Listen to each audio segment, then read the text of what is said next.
Baron Trump's Marvelous Underground Journey. Chapter 26. How the quarrymen of King Gelitis cleft asunder the crystal prison of the little man with the frozen smile, my bitter disappointment, and how I bore it, wonderful happenings of the night that followed. Bulger again proves himself to be an animal of extraordinary sagacity. Bulger and I had little appetite for the dainty breakfast of stewed sweetbreads which the Koltikorps set before us the next morning, for I knew, and he half suspected, that something important was going to happen, being nothing less than the cleaving asunder of the crystal cell which had held the little chimpanzee a prisoner for so many centuries. Walking beside the merry princess Schneeball, who was delighted to know that his frigid majesty, her father, had at last yielded to my wishes, Bulger and I set out for the beautiful ice grotto. Behind us walked Frostifiz and Glacier Boy, with instructions from the king to supervise the cleaving asunder of the block of ice, and after them came 4 of King Gelitis' quarrymen, 2 bearing flint axes with helves of polished bone, and 2 carrying the flint wedges to be used in the work. We soon entered Schneeball's grotto, and the task was at once entered upon. It seemed to me I could almost see the little man with the frozen smile wink his eyelids as the quarrymen set their wedges in place, and began to mark the line of fracture. But of course, dear friends, you know what an imagination I have, especially when I get worked up over anything. So you must take what I say sometimes with a grain of salt, although as a rule you may accept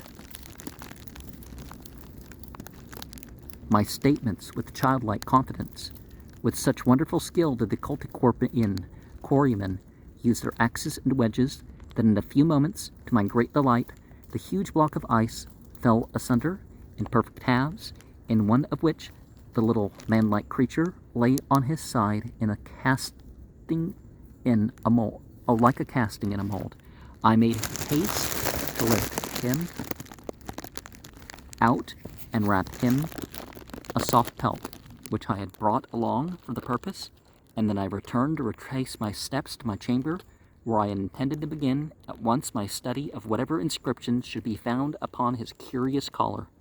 Remember, little baron, said Glacier Boy, by express command of his frigid majesty, the little man with the frozen smile must be returned to his crystal cell tomorrow morning at this very hour. I bowed assent, and then, having accompanied Princess Schneeball as far as the bottom of the grand staircase leading to the ice palace, I turned away and was soon in the privacy of my own apartment. Now came for me one of the bitterest disappointments of my life, but I submitted with a good grace, for it was fit punishment visited upon me for my foolish vanity in striving to unearth some older record of the human race than had yet been done by any of the great searchers and philosophers, not even excepting that master of masters, Don Strephalofidgaguaneriusum. Know then, dear friends, that the quaint collar made up of gold and silver coins or discs, cunningly linked together, which encircled the animal's neck, contained not a single word or letter of any language, the undersides being quite blank, having roughly carved outlines of an object which might possibly have been intended for the sun. And there's an illustration. Bulger shows the Baron something wonderful. I can't quite tell what that is, except maybe the dog's covered in something and he's holding up a light to look at. I don't know, like a tent, or we'll see. Wrapping the animal up in the soft pelt, I laid him away in a corner of my divan and betook myself to the palace of his frigid majesty, where I frankly informed King Galetus of my great disappointment in not finding some few words or even a single word of a language unknown to the wisest heads of the upper world. Schneebel was so touched by my sadness that, had I not skillfully kept out of her way, I verily believe she would have thrown her arms around my neck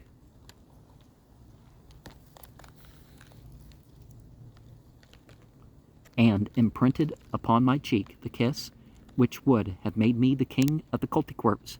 But I had no longing to spend the rest of my life in the icy domains of his frigid majesty, even though my brow would be crowned with the cold crown of the Koltykwerps. If I had been an old man with slow and feeble pulse, it would have been very different. But my heart was too warm, and my blood too hot to fill such a position with agreeableness to myself or a satisfaction to the people of this icy underworld. So I kept the little princess busy enough, I can assure you, first with songs, then with dance, and then with storytelling. That night King Galetus ordered a magnificent fete to be held in my honor. 500 more alabaster lamps were lighted, and the royal divans were laid with the richest pelts in the palace. And after the dancing and singing had ended, frozen tidbits from the royal kitchen were passed around on alabaster salvers, and Bulger and I ate until our teeth ached. It was late when we reached our own apartment, and so full were my thoughts of the beautiful sights which we had gazed upon in the throne room that I had quite forgotten about the poor little man with the frozen smile, whom I had covered up and tucked away on my divan. But Bulger had not been so hard-hearted. 20 times during the evening he had given me a sly tug at my sleeve, as much as to say, "Come, little master, let's hurry back. Dost not remember that we left my poor little frozen brother tucked away in that icy chamber all alone by himself?" I was very weary, and I fell off to sleep almost immediately, and yet I had an indistinct recollection that Bulger was not in his place against my breast. I remembered feeling for him, but that's all. It never flashed upon me that he had gone and laid down beside the poor little stranger, whom I had so unfeelingly lifted from his last resting place, and yet such must have been the case, for about midnight, it seemed to me, I was awakened by a gentle tugging at my sleeve. It was my faithful Bulger, but half awake and half asleep as I was. I merely thought that he was only asking for a caress, as was often his wont when he fell a-thinking about home. So I reached out and stroked his head several times and dropped off again. But the tugging began anew, and this time 'twas more vigorous, and with it came an impatient whine, which meant, "Come, come, little master, rouse thee. Dost suppose I would break thy rest unless there were good reasons for it?" I didn't need a third reminder, but with a single bound landed on my feet and reached out for one of the tiny tapers which the Koltykwerps make use of as lighters. I carried the flames from the single lamp burning on the wall to the 3 others hanging here and there. The icy walls of my chamber were now ablaze with light. There sat Bulger on the fur-covered divan, beside the place where the little man with his frozen smile lay hidden under the pelt.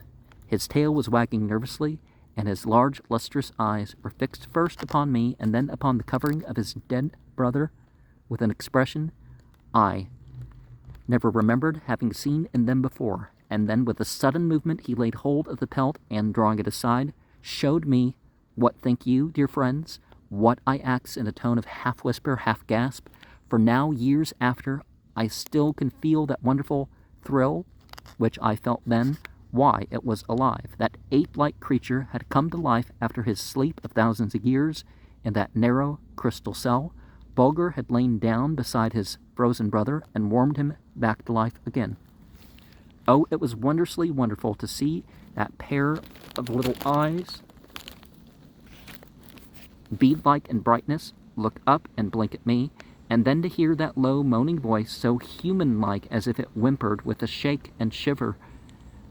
Oh, how cold it is, how very cold it is. Where's the sun? Where's the soft warm wind? And where are the cloudless skies so blue? And oh, so beautifully blue. that used to hang over my head, bidding Bulger lie down again beside him and snuggle up as close as possible. I made haste to cover them both with the softest skins I could find. In a few moments there came from underneath the pile a low, contented cry of "Kuja, Kuja, Kuja," followed by a curious addition sounding like "fuff, fuff, fuff." So I put them all together and named the strange newcomer to the icy domain of King Gelidus Kuja. Sleep any more that night? Not a wink. The same joy came over me that I used to feel on Christmas morning long ago when Kris Kringle brought me some wonderful bit of mechanism moved by a secret spring, for I always scorned to accept ordinary toys like ordinary children, and oh, how I longed for the morning when it would be time for me to bundle up the little man, no longer him with the frozen smile, but Fufkuja, the live boy from far away, with his curious little face screwed up into such a funny look, and carry him to the palace. How delighted Schneebel would be, thought I, and King Gelidus too.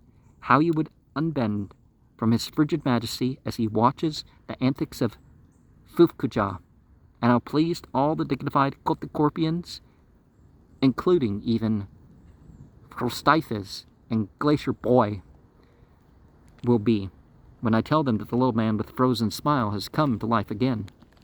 What crowds of Koltikorps, men, women, and children will rush up the long flights of steps leading to the ice palace, begging and entreating King Gelidus to let them have just a little look at Fufkuja, the little man set free from his icy cell by the famous traveler Baron Sebastian von Trump.